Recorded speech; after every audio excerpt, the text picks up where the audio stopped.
tumshuq kesish jarayoni. Nima uchun tumshuq kesiladi deydiganlarga, jo'jalarimiz sal katta bo'lgandan keyin bir-birini cho'qib qo'yishi mumkin hamda don yeyotganda donlarni uvol qilishi mumkin. Shu sababdan turka jo'jalari tumshug'i kesiladi.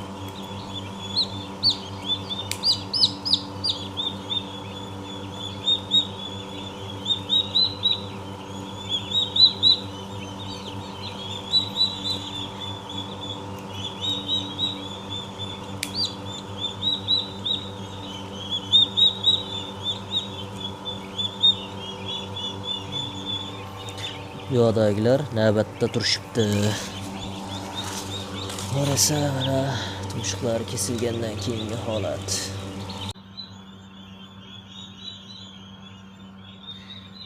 2,5 soat deganda mana jo'jalarimiz tumshug'ini qirqib oldik. Jo'jalarimizning holati ancha yozilib qoldi. Boshda ozgina kayfiyat yo'q turadi. Bu og'riq sabab. Birozdan keyin jo'jalarimiz bunday holatda don yeyishga tushadi. Kimgadir Big 6 hamda bronza 708 jo'jalar kerak bo'ladigan bo'lsa, birinchi qo'l narxda ekranda nomer qo'yib qo'yamiz, bemalol aloqaga chiqaverasizlar.